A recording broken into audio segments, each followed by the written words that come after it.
Those of us that have been in the race long enough saw it as a suicide run. I think when we were leaving Singapore and we had the weather briefing that morning, we were all pretty quiet because we knew that we had about 5 hours of nice sailing ahead of us, and then we were going to be getting into some pretty nasty stuff that was only going to get worse. And it was some of the biggest seas I've ever seen. And we were really in survival mode. I remember looking at these super tankers. You see them when they come past, they're like floating high-rise buildings, and then you see them in those conditions, and the waves were breaking over the tops of the bridges of these ships. The sea states and conditions were that bad that there was a couple of times where I said, right guys, we got to minimise the number of people on deck, so I want you all below. And we had a massive attrition rate, as well. There, I think we lost 4 boats out of that leg. I think 2 boats had to retire permanently out of the leg.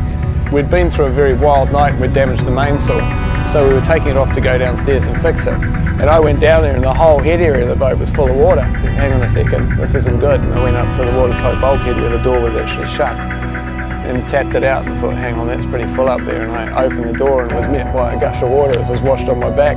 So we actually clambered up in the front there and we could feel around. You could feel where all the structure of the yacht had fallen apart. And then I actually put my hand through the hole in the hull. But it was the same size as my boot.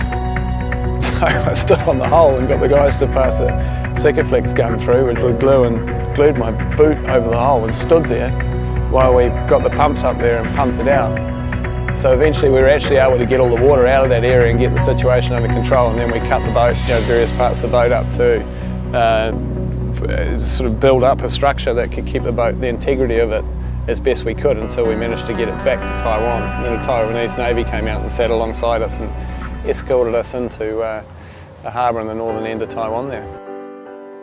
You work the solutions and you start seeing an impossible situation, all of a sudden a solution can appear, and then you work that through a little bit further. And it was an incredible story because within a 48-hour period, the designers were called.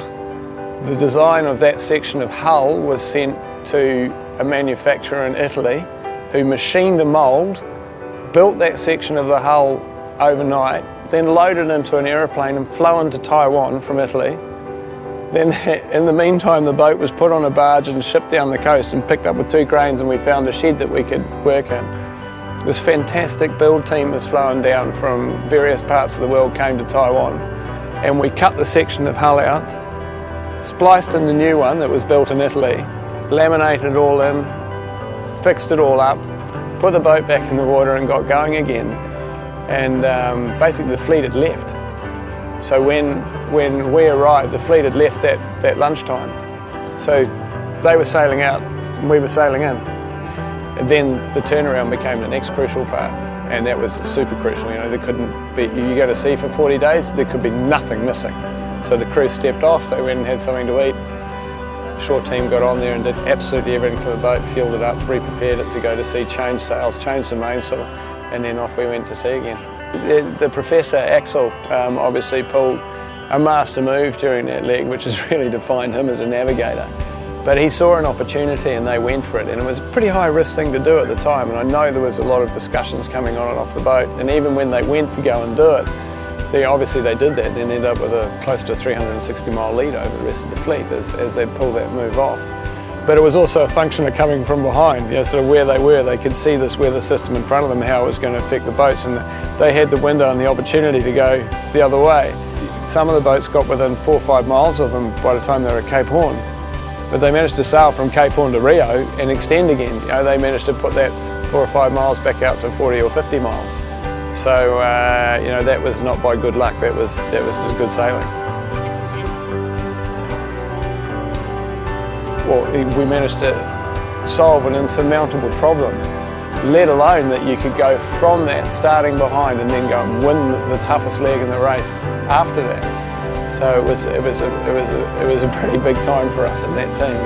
The Volvo Ocean Race sailors, you don't sail around the world for the money, and you don't sail around the world for you do it for your own personal ambition, but it's just a different type of drive inside you to do extraordinary things. And I think the willpower it takes to do that, that's what willpower is. So the whole Volvo Ocean Race is just one massive, great big cooking pot of willpower. We have some very colourful people in this race.